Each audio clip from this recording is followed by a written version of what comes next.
압살롬과 모든 이스라엘 백성들이 예루살렘에 이르고 아히도벨도 그와 함께 이른지라. 다윗의 친구 아렉 사람 후세가 압살롬에게 나갈 때에 그에게 말하기를 왕이여 만세 왕이여 만세하니 압살롬이 후세에게 이르되 이것이 내가 친구를 후대하는 것이냐? 내가 어찌하여 내 친구와 함께 가지 아니하였느냐 하니. 후세가 압살롬에게 이르되 그렇지 아니하니이다. 내가 여호와와 이 백성 모든 이스라엘의 택한 자에게 속하여 그와 함께 있을 것이니이다. 또 내가 이제 누구를 섬기리이까? 그의 아들이 아니니이까? 내가 전에 왕의 아버지를 섬긴 것 같이 왕을 섬기리이다 하니라. 압살롬이 아히도벨에게 이르되 너는 어떻게 행할 계략을 우리에게 가르치라 하니 아히도벨이 압살롬에게 이르되 왕의 아버지가 남겨두어 왕궁을 지키게 한 후궁들과 더불어 동침하소서. 그리하면 왕께서 왕의 아버지가 미워하는 바 됨을 온 이스라엘이 들으리니 왕과 함께 있는 모든 사람의 힘이 더욱 강하여지리이다 하니라. 이에 사람들이 압살롬을 위하여 옥상에 장막을 치니 압살롬이 온 이스라엘 무리의 눈앞에서 그 아버지의 후궁들과 더불어 동침하니라. 함께 읽겠습니다.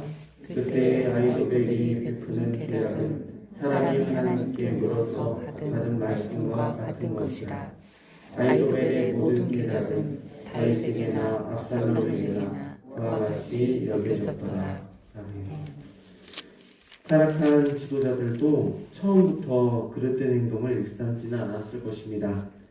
몇 번의 소심한 타협과 자기 합리화로 점점 나락의 길로 빠집니다. 오늘 본문은 그런 타락한 지도자 압살롬과 타락한 지도자를 돕는 책사 아히도벨의 계략을 다루고 있습니다. 다윗은 하나님의 다루심으로 그릇된 삶에서 점점 벗어나지만 다윗의 아들 압살롬은 율법이 금하는 근친상간과 이방 나라들의 관행을 따라 악한 방법으로 왕권을 높이려 합니다. 오늘 말씀을 통해 하나님께 묻지 않는 자의 한계에 대해 함께 나누고자 합니다. 먼저 본문 15절부터 19절 말씀에 다윗의 친구이자 책사였던 후세는 예루살렘에 온 압살롬을 환영합니다.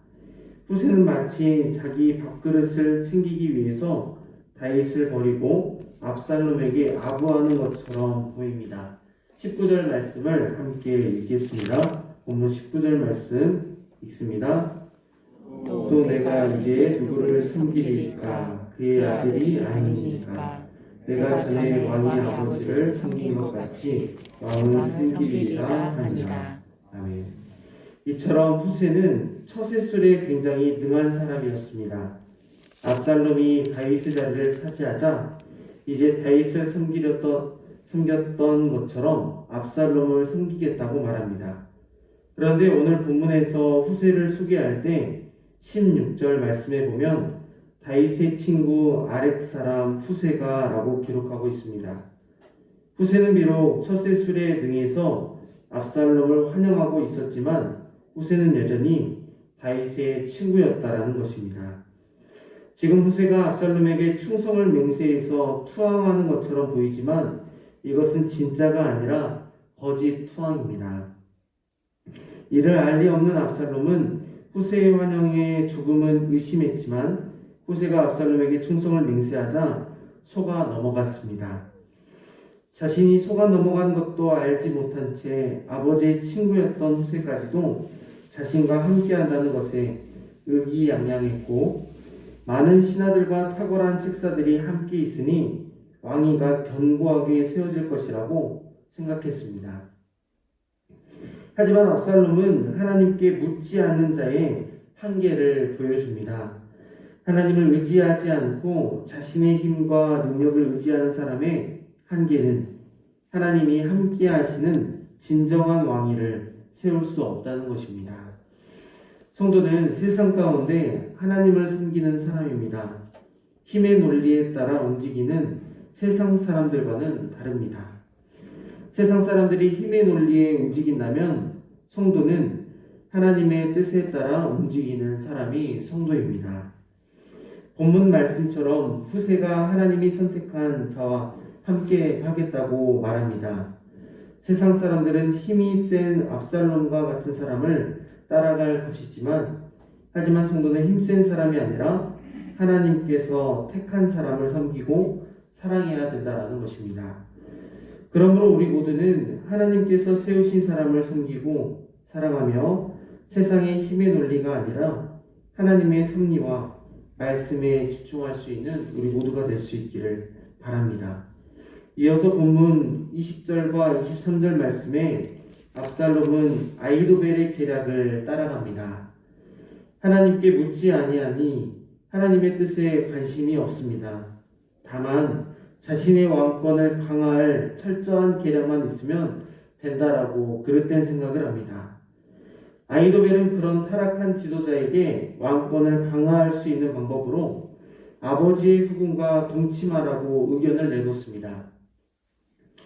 이렇게 해서 왕권을 강화해야 할 두 가지 이유가 있는데, 첫 번째는 아버지의 후궁과 동침하여 아버지 다윗과의 관계를 완전히 틀어버리고, 두 번째는 그로 인해 압살롬의 왕권을 강화하기 위해서입니다. 21절 말씀, 본문 21절 말씀을 여러분들이 한번 읽어보십시오. 21절 읽습니다. 아히도벨이 압살롬에게 이르되 왕의 아버지가 남겨두어 왕궁을 지키게 한 후궁들과 더불어 동침하소서.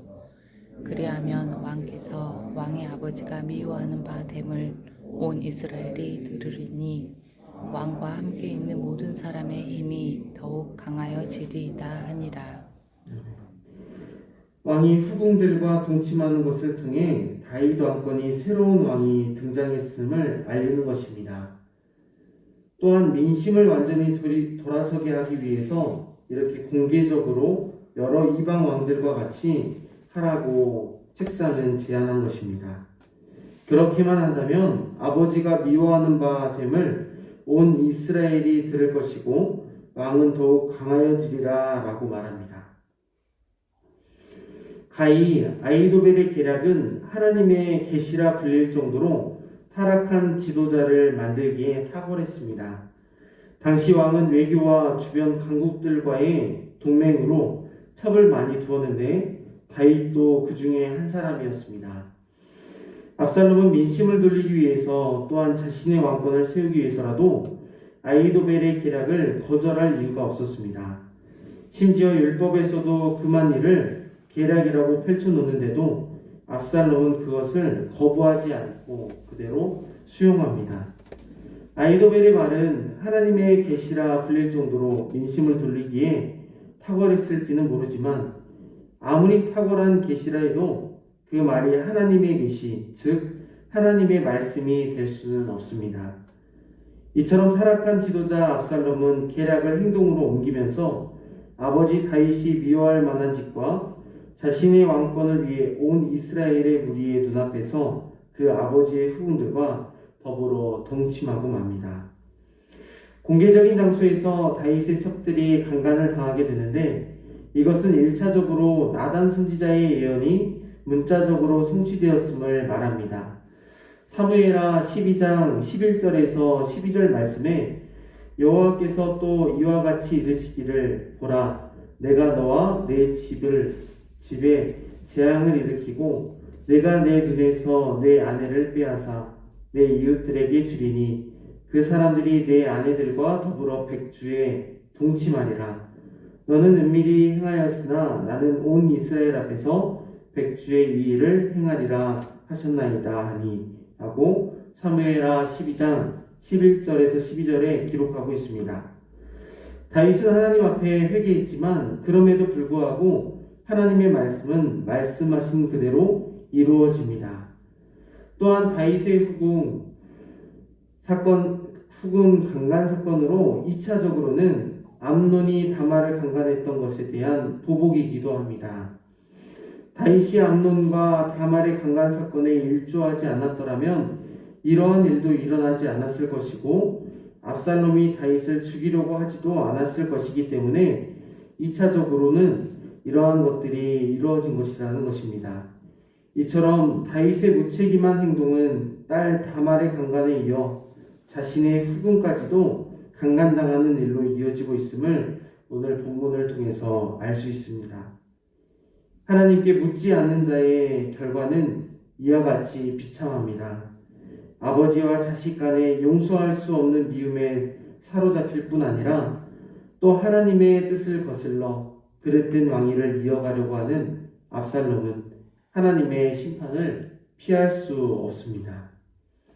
한 사람의 영향력, 한 사람의 그릇된 판단과 한 사람의 무책임한 행동이 돌이킬 수 없는 엄청난 일을 낳게 되었습니다. 우리들의 삶은 어떻습니까?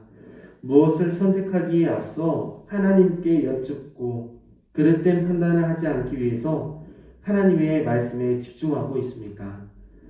변하지 않는 약속의 말씀은 오직 하나님의 말씀밖에 없습니다.